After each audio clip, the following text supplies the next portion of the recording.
Society's failed attempt at preventing bullying.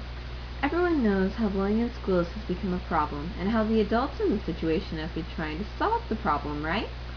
What you probably don't hear on the news is how the methods that have been put into place in order to stop bullying has actually made things harder for the victims.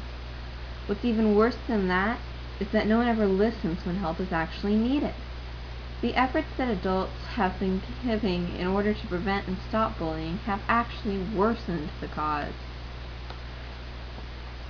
According to netfamilynews.org, both the American Psychological Association and the National Association of School Psychologists have issued research-based opinion papers recommending that schools shun punitative approaches because they do more harm than good, Kelman writes. Here's how well punitative works. Let's say you and I are kids at school and you are mean to me, Kelman blogs.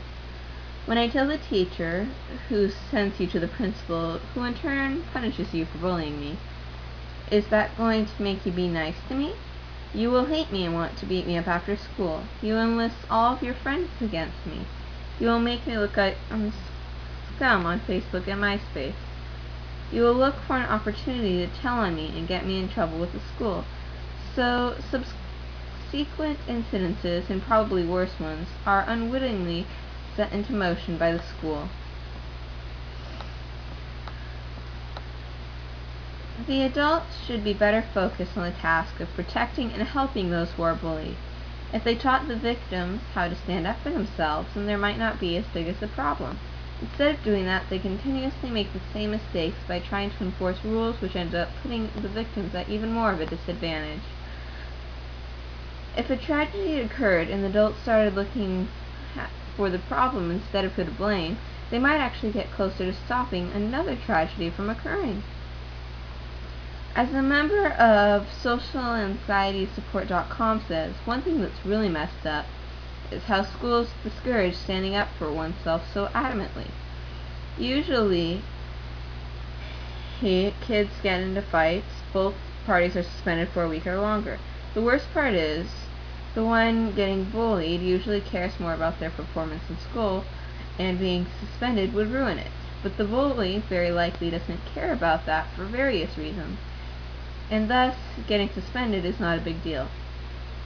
Adults should try to take a different approach to bullying. Most of the time, kids bully each other because it makes them feel better about themselves.